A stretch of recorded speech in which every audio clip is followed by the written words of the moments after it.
महिला व बाल विकास मंत्री आदितीताई तटकरे यांनी नुकताच मंत्रालयामध्ये आपल्या दालनाचा ताबा घेतलेला. आपल्यासोबत आहे ताई, खूप खूप शुभेच्छा तुम्हाला. आणि कसं वाटतं पुन्हा एकदा महिला बाल विकास? आनंद आहे आणि 1.5-2 वर्ष हे खातं सांभाळण्याची जबाबदारी मला महायुतीच्या सरकारमध्ये मिळाली. पुन्हा एकदा महायुतीचं सरकार जोमाने कामाला लागलेलं असताना राज्याचे मुख्यमंत्री फडणवीस साहेब, उपमुख्यमंत्री शिंदे साहेब आणि आदरणीय आमचे नेते आणि उपमुख्यमंत्री दादा यांच्या मार्गदर्शनाखाली मंत्रिमंडळामध्ये आणि या विभागामध्ये अधिकाधिक चांगलं काम करण्याचं उद्दिष्ट आहे. मंत्र्यांचा पायगुण पण एक शुभ असायला लागतो आणि तो तुमचा शुभ असं वाटतं. महिलांना आधीच 1500 रुपये आलेत खात्यामध्ये, लाडक्या बहिणीचा हप्ता मिळाला.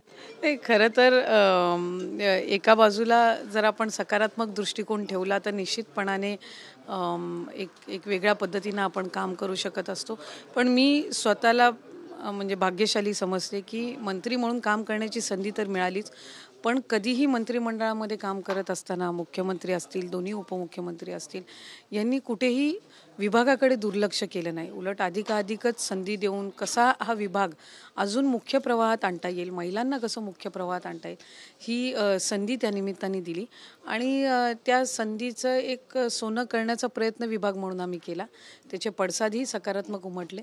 माझी खात्री आहे की महिलांना मुख्य प्रवाहामध्ये अधिकरित्या आणण्याच्या दृष्टिकोनातून पुढच्या कालावधीमध्ये मुख्यमंत्री आणि उपमुख्यमंत्र्यांच्या मार्गदर्शनाखाली आम्ही काम करू. आणि महिला बालविकास मंत्रालय तुमच्याकडे, त्यामुळे महिला सक्षमीकरणासाठी, महिलांच्या विकासासाठी आणि जी कुपोषित बालकं आहेत महाराष्ट्रामध्ये त्यांच्यासाठी काही प्लॅन आहे का तुमच्याकडे?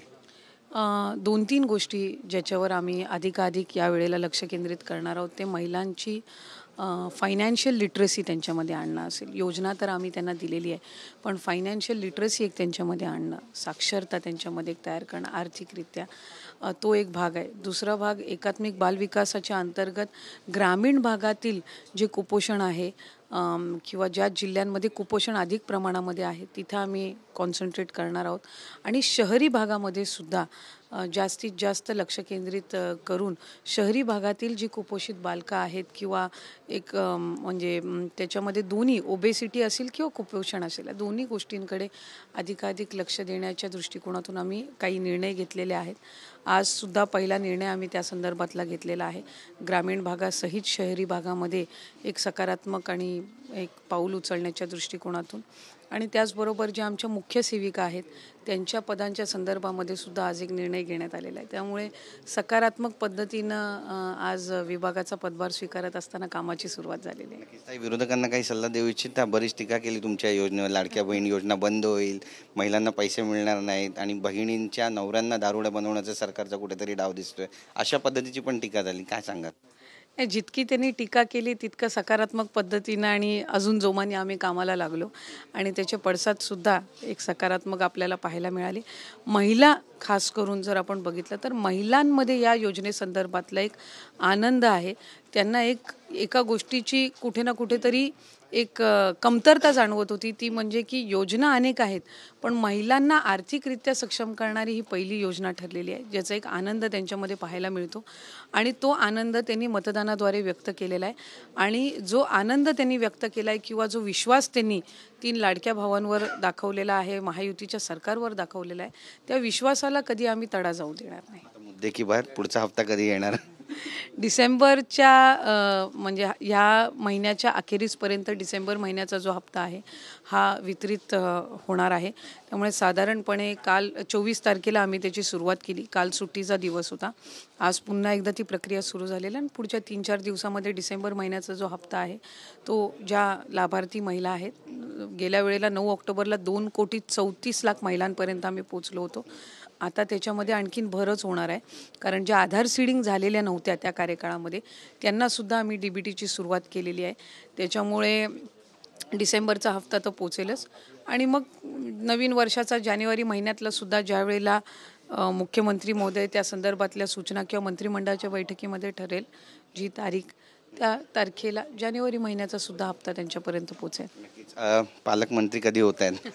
लवकरच होतील. आणि एक गोष्ट आम्ही निश्चितपणाने त्या ठिकाणी सकारात्मक पद्धतीनं मंत्री म्हणून जे आम्ही काम करत आहोत जिल्ह्यामध्ये ते अधिकाधिक आपापला जिल्हा पुढे नेण्याच्या दृष्टिकोनातून आम्ही काम करणार आहोत. पालकमंत्री हा त्याच्यातला फक्त एक भाग झाला, पण शेवटी मंत्री म्हणून किंवा सरकार म्हणून काम करत असताना, महायुतीचे आमदार म्हणून काम करत असताना आपला जिल्हा पुढे नेण्याच्या दृष्टिकोनातून पावलं उचलणं याच्याकडे आमचा जास्ती भर असणार आहे. काही कॉम्पिटिशन आहे का की ही लढाई जिंकलेला आहात तुम्ही? नाही नाही, काही असं कॉम्पिटिशन नाही. शेवटी ते पद किंवा ती हे जबाबदारी जाहीर होण्यापर्यंतची या ज्या सगळ्या चर्चा तर्कवितर्क असतात, शेवटी आम्ही आमच्या आमच्या पद्धतीनं विभागाच्या कामाला सुरुवात झालेली आहे. त्यामुळे पालकमंत्री हा फक्त भाग आहे त्या गोष्टीचा. ही काही संपूर्ण तुमचं कामकाज नाही. संपूर्ण कामकाज तुमचा विभाग, राज्य, जिल्हा, मतदारसंघ या अशा अनेक गोष्टी त्याच्यामध्ये येत असतात. त्याच्यातला एक पालकमंत्री म्हणून भाग आहे आणि जी जबाबदारी ज्या ज्या पद्धतीनं आमचे ज्येष्ठ ठरवतील त्या त्या पद्धतीनं त्यांना मिळेल. सगळ्यांची नाराजी दूर करणार तुम्ही आदित्यताई? माझ्या पद्धतीनं तर मी नाराजी दूर माझी कुठल्या बाबतीतली नाराजी नाही आहे आणि माझी तर विनंती राहील की माझ्या बाबतची कुठल्याही बाबतीतली नाराजी असू नये. तुझी बोलल्याबद्दल. कॅमेरा पर्सन योगेश गुरवसा, गिरीश गायकवाड, TV9 मराठी, मुंबई.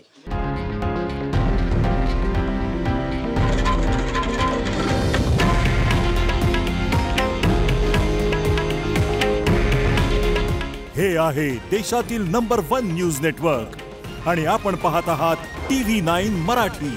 काळजी तुमची, हित महाराष्ट्राचं.